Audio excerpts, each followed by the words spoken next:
Boa noite, irmãos. Essa é a nossa devocional de hoje.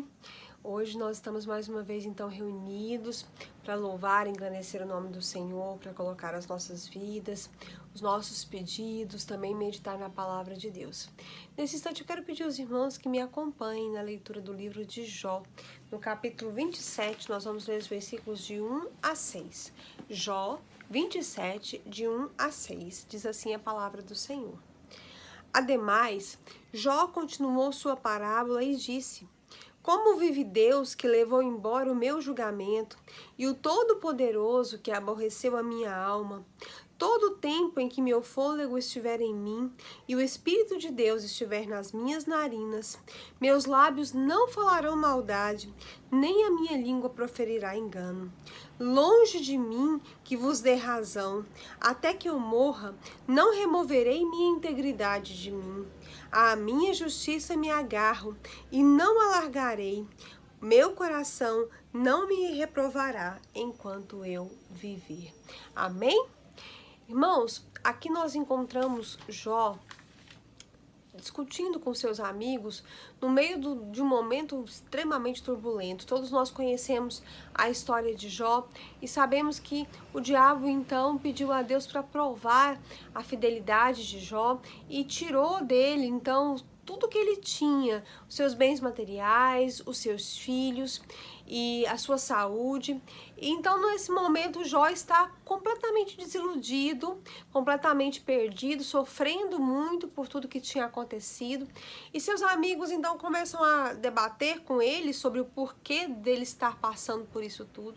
E Jó, então, dá essa resposta. Ele fala, olha, mesmo que eu esteja sofrendo, por mais difícil que seja esse momento, e por mais que eu ache que o Senhor Deus está me provando e tirando de mim tudo aquilo que eu tenho, enquanto eu viver, enquanto tiver fôlego nas minhas narinas, a minha boca não vai falar uma coisa injusta, uma mentira, e eu não vou abandonar então a minha integridade diante do Senhor. Eu continuarei fiel ao meu Deus.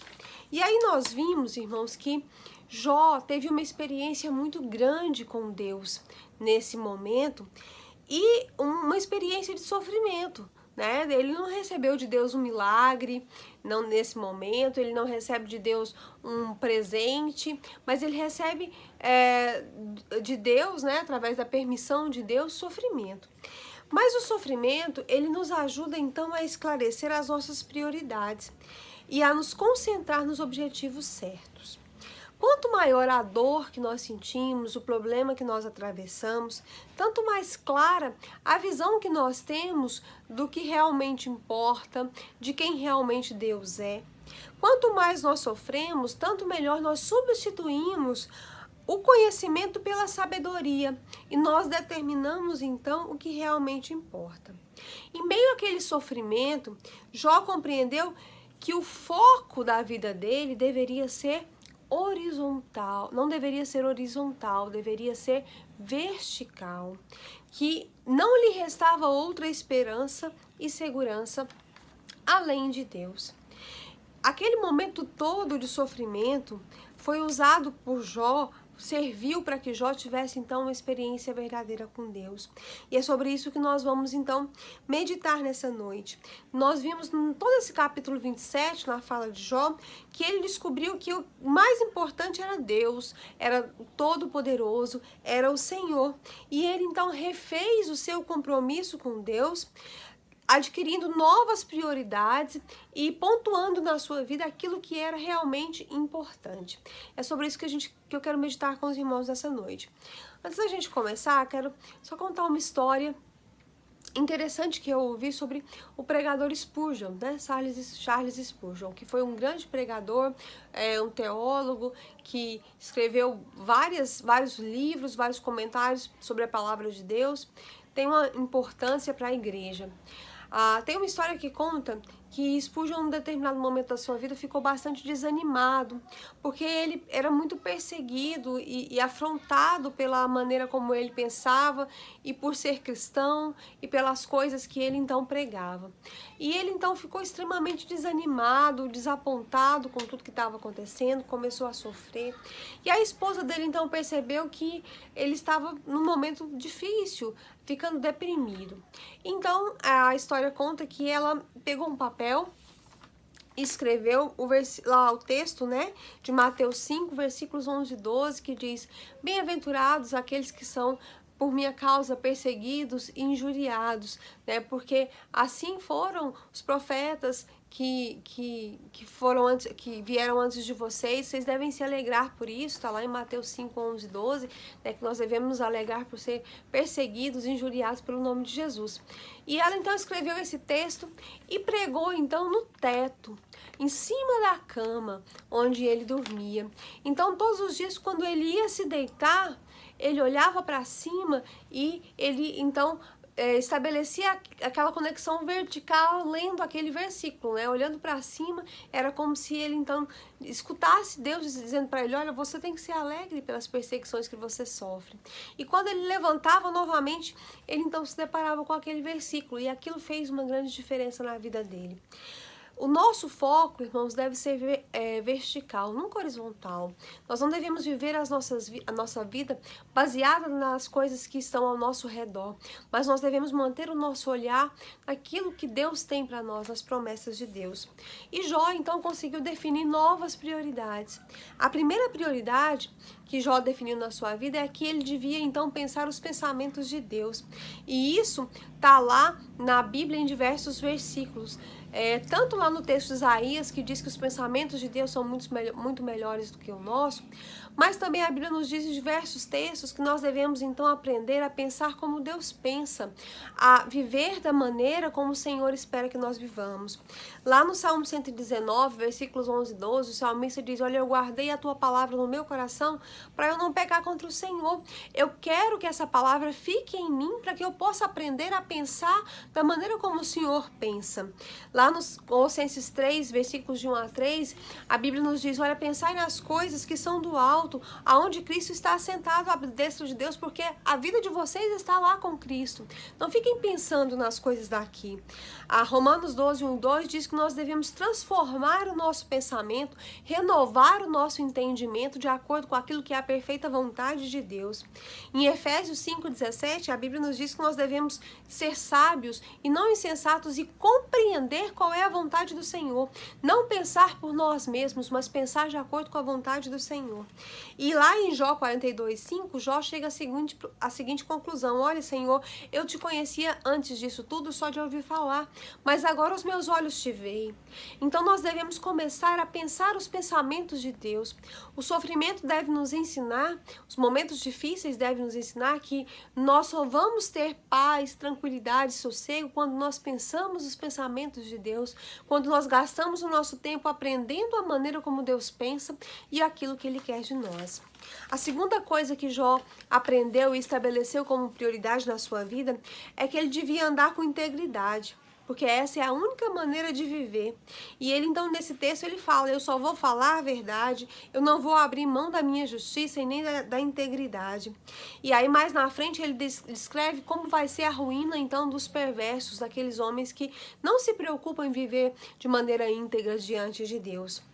E a Bíblia fala isso, que nós devemos andar de maneira digna da vocação pela qual nós fomos chamados, ou seja, viver uma vida com integridade, não envergonhando a Cristo, mas mostrando Cristo na nossa vida. Está lá em Efésios 4, 1 e 2. Lá em Mateus 5, a Bíblia diz que nós devemos ser sal e luz do mundo, diferente daquilo que as pessoas são, diferente de como o mundo vive, né? Também está lá em Romanos 12, 1 e 2. E nós devemos, então, viver a nossa vida com integridade, não abrindo mão daquilo que é correto, não abrindo mão de fazer aquilo que Deus manda. A terceira coisa que Jó aprendeu e definiu como prioridade é que ele devia ter senso de justiça, porque o mal podia ocorrer, mas ele nunca ia triunfar sobre o bem, e é por isso que ele devia buscar a Deus em primeiro lugar, buscar em primeiro lugar o reino de Deus e a sua justiça. Isso está lá em Mateus 6, né? Nós devemos buscar o reino de Deus, as coisas de Deus em primeiro lugar, a justiça do Senhor em primeiro lugar, e as outras coisas vão nos ser então acrescentadas. A Bíblia diz, olha, vocês não precisam se preocupar em juntar tesouros aqui, vocês precisam se preocupar em ter um tesouro nos céus. E o sofrimento então pode nos ensinar que a sabedoria é muito melhor do que as riquezas, e que nós devemos ser bem-aventurados não da forma como o mundo pensa que é ser bem-aventurado, ou que é ser feliz, ou que é bem-sucedido, mas que nós devemos ser bem-aventurados da forma como Deus pensa que é ser bem-aventurado. A Bíblia diz lá no Salmo 1, bem-aventurado o homem que não anda segundo o conselho dos ímpios, não se detém no caminho dos pecadores, não se assenta na roda dos escarnecedores, antes tem o seu prazer na lei do Senhor e na sua lei medita dia e noite. Isso é ser feliz, isso é ser bem-aventurado. Ser bem-aventurado é chorar para ser consolado, é ser misericordioso para alcançar misericórdia, como Jesus nos fala lá no Sermão do Monte, é ser perseguido e injuriado pelo nome de Jesus, é ser pacificador, porque para alcançar então o reino de Deus, é ser manso. Então isso é ser bem-aventurado, e nós devemos desenvolver em nós um senso de justiça, buscando as coisas que Deus espera de nós em primeiro lugar. O sofrimento tem que nos ensinar isso, que o nosso padrão não é o padrão do mundo, mas é o padrão de Deus. Outra prioridade que Jó estabeleceu na sua vida foi buscar a sabedoria e olhar para a vida segundo a perspectiva de Deus.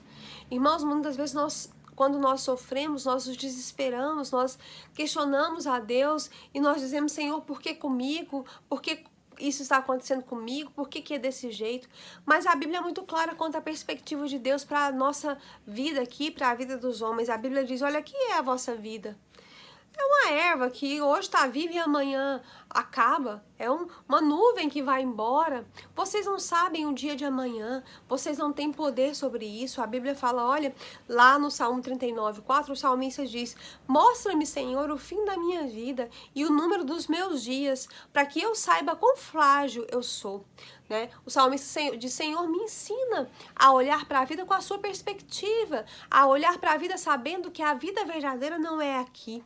A Bíblia diz lá em Efésios 5 que nós devemos ser sábios, sensatos, remir o tempo, usar o nosso tempo melhor, porque os dias são maus e eles vão acabar, né? E principalmente a Bíblia diz lá em Hebreus 9:27 e lá em Romanos 14:12 que todos nós um dia prestaremos contas a Deus da vida que nós vivemos aqui, porque a morte é certa e o juízo também. Então nós devemos aprender a olhar a vida sobre a perspectiva de Deus, o que Deus espera da minha vida. O sofrimento deve nos ensinar isso. A minha vida não é aqui, a minha vida é depois daqui. Eu tenho que plantar coisas que eu possa entregar para Deus quando eu o encontrar. Eu devo viver a minha vida aqui de uma maneira que o Senhor se agrade. E por último, Jó aprendeu que ele tinha que cultivar um temor sadio e santo do Senhor. O nosso Deus tem a nossa vida nas mãos dele, ele tem o nosso futuro nas mãos dele, ele é dono do mundo, ele preparou para nós a vida eterna e também preparou para aqueles que não aceitam o Senhor Jesus a perdição, o inferno.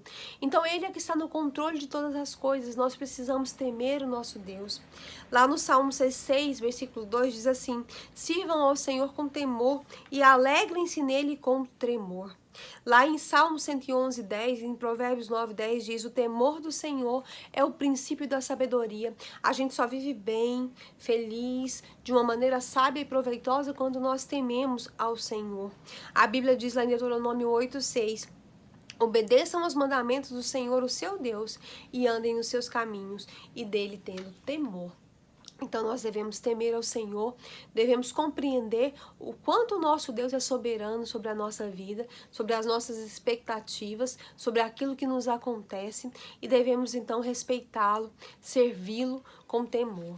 Irmãos, nós devemos parar então de perguntar às vezes o porquê do nosso sofrimento, do nosso momento difícil, que nós temos passado principalmente nesses dias, mas nós devemos aceitar o sofrimento que vem a nós como uma maneira de crescer, como uma forma de aprender e aproveitar isso tudo para estabelecer novas prioridades para a nossa vida, para aprender a viver uma vida melhor diante do nosso Deus, até o dia em que nós estaremos junto com Ele, na eternidade, não sofreremos mais, não teremos mais mágoa, mais dor, né? E nesse dia nós poderemos então dizer: Senhor, muito obrigada, porque através do meu sofrimento o Senhor me ensinou a viver uma vida melhor para o Senhor. Amém? Vamos orar nesse instante, vamos pedir ao Senhor que nos abençoe, que nos dê entendimento dessa mensagem. Vamos colocar diante do Senhor os nossos irmãos que estão enfermos, né, com Covid, os irmãos que estão passando por problemas de saúde, a família do irmão Tim. Irmã Maria de Fátima sempre tem pedido pelos avós do Carlos Alexandre, que estão enfrentando também problemas de enfermidade, pela sua família, pelas suas filhas, pelo seu irmão, vamos orar. O amigo da irmã Kellen também, família da irmã Roseli. Vamos colocar todas as famílias da igreja, todos os nossos irmãos e amigos, aqueles não crentes, na presença do Senhor, aqueles que estão precisando de trabalho, aqueles que estão na rua trabalhando, para que o Senhor esteja então conosco, nos protegendo todos os dias. Vamos orar. Senhor Deus e Pai, o Senhor que é um Deus de graça, de misericórdia, o Senhor que permite o sofrimento nas nossas vidas, não para nos destruir, mas para que nós sejamos então fortalecidos, para que nós aprendamos a estabelecer novas prioridades. Nesse instante nós queremos, Senhor, te pedir que o Senhor abra os nossos olhos e que o Senhor nos dê uma nova visão, que o Senhor nos ajude a ver a nossa vida de acordo com a sua perspectiva, que o Senhor nos ajude a entender aquilo que o Senhor tem para nós, qual é o plano, qual é a vontade. Ó Deus, que nós possamos deixar de lado a ingratidão, parar de nos queixar a respeito, ó Deus, das coisas que acontecem e aprender a ser gratos ao Senhor, aprender, ó Deus, a receber do Senhor com alegria aquilo que o Senhor nos dá, mesmo que às vezes seja difícil, ó Deus, uma situação, mas sabendo que o Senhor está conosco e que no Senhor nós seremos mais do que vencedores, não porque alcançaremos aquilo que desejamos, mas porque alcançaremos no Senhor a vitória principal, que é a paz, a alegria, a segurança e a salvação em Cristo Jesus. Ó Deus, nós te louvamos, ó Deus, porque o Senhor tem nos dado muitas oportunidades de aprender mais do Senhor. Ó Deus, nós te louvamos porque o Senhor tem sido sempre presente nas nossas vidas, o Senhor tem nos fortalecido, guardado do mal e nos ajudado nesses dias difíceis.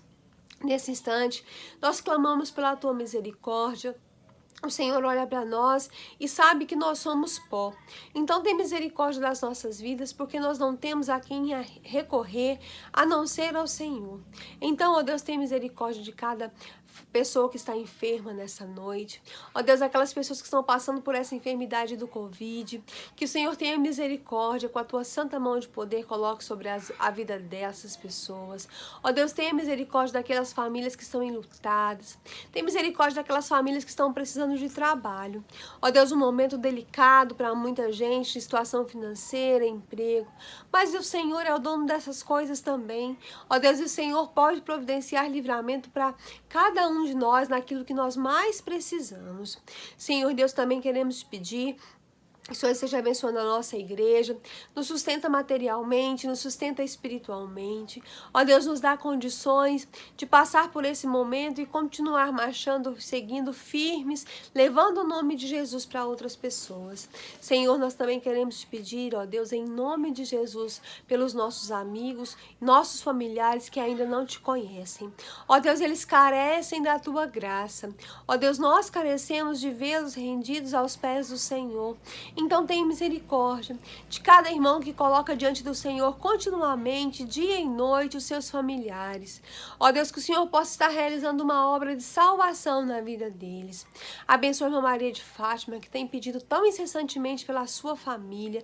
Abençoa aquelas vidas, converte aqueles corações ao Senhor. Abençoa também, ó Deus, os parentes do Carlos Alexandre ali, seu avô, sua avó, sua bisavó. Ó Deus, um momento de muita dificuldade para essas pessoas, mas o Senhor pode restaurar a saúde delas, pode trazer a cura e principalmente o Senhor pode trazer esperança, conforto, ó Deus, e, ó Deus, renovação, restauração espiritual para aquelas vidas. Também te pedimos, ó Deus, pela família do irmão Tim, que o Senhor esteja abençoando a vida deles, pela família da irmã Roseli, pela irmã Helenita, pelo pastor, pela irmã Lucineide, pela irmã Conceição, pela irmã Sandra, irmã Maria José. Ó Deus, tem misericórdia desses irmãos, ó Deus, que são idosos, irmão Silvia também, que tem enfrentado diversos problemas de saúde. Ó Deus, tem misericórdia de cada vida. Ó Deus, família da irmã Roseli, família da irmã Welson, da irmã Elciande, família do irmão José Ailton, família da irmã Lívia, da irmã Cleide, da irmã Mariette. Ó Deus, todas as famílias da nossa igreja, irmã Lígia, os esposos das nossas irmãs que não são crentes, os pais dos nossos adolescentes. Ó Deus, tem misericórdia de cada vida.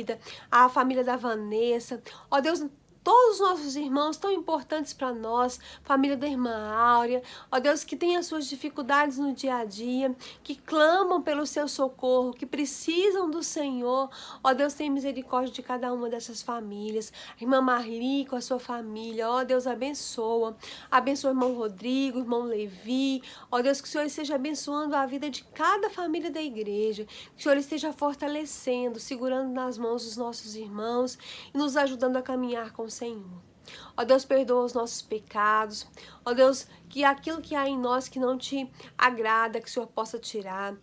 Também te pedimos por aqueles nossos amigos que nos assistem, Sueli, a Albiana e sua família, ó Deus, também a Cidinha, o Rosiron lá em Porá, a Miriam Genu, ó Deus, a Miriam Maria, ó Deus, tantas pessoas que têm nos acompanhado nesses dias, que o Senhor tenha misericórdia dessas vidas, trabalhe na vida deles, dessas famílias e dá a cada um conforme as suas necessidades. Ó Deus, nós te engrandecemos, nós louvamos o Senhor, nós exaltamos o teu nome, porque nós confiamos na tua graça, em nome de Jesus. Amém. Amém. Que o Senhor esteja nos abençoando, que Ele esteja guardando as nossas vidas e abençoando e concedendo os desejos do nosso coração, se essa for então a vontade dEle. É o que nós oramos em nome de Jesus. Amém.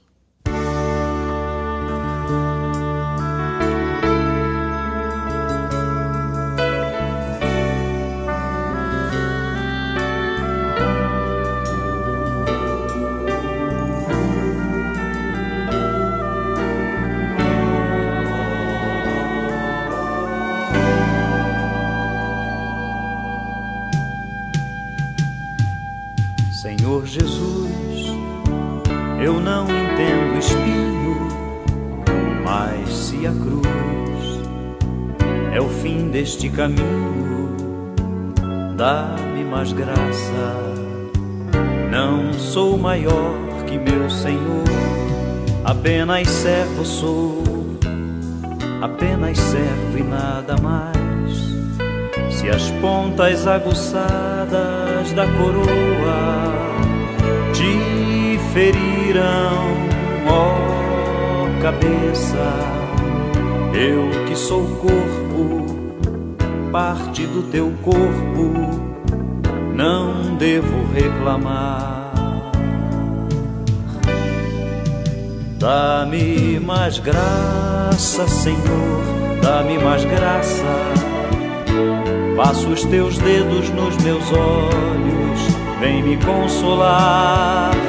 Dá-me mais graça, Senhor, dá-me mais graça. Faze-me em Cristo outra vez ser mais que vencedor.